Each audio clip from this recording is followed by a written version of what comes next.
বাংলাদেশের রাজনীতিতে চলছে এক নীরব যুদ্ধ। একদিকে তারেক রহমান, অন্যদিকে সজীব ওয়াজেদ জয়। দুজনেই রাজনৈতিক রাজপথে ভিন্ন ধাঁচের দুই নাম, কিন্তু প্রশ্ন একটাই, কে হবে দেশের ভবিষ্যৎ নেতা?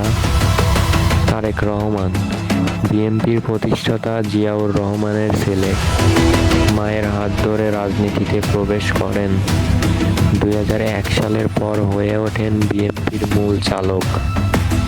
তার বিরুদ্ধে দুর্নীতির অভিযোগ ও গ্রেপ্তারি পরোয়ানা থাকায় তিনি এখন বর্তমানে লন্ডনে আত্মগোপনে রয়েছেন।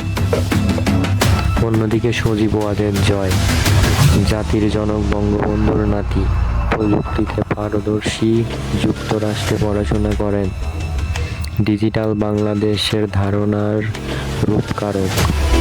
সরাসরি রাজনীতিতে তার নাম না থাকলেও আওয়ামী লীগের পরবর্তী প্রজন্মের নেতা হিসাবে তাকে পরিচিতি দেওয়া হয়।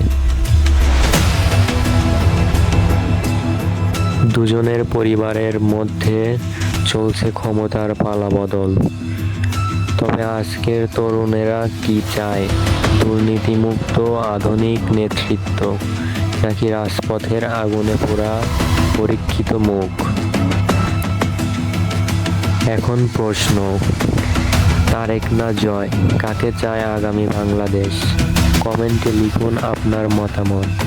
লাইক, কমেন্ট আর সাবস্ক্রাইব করুন ব্রেকিং বাংলা বিডি ইউটিউব চ্যানেলে।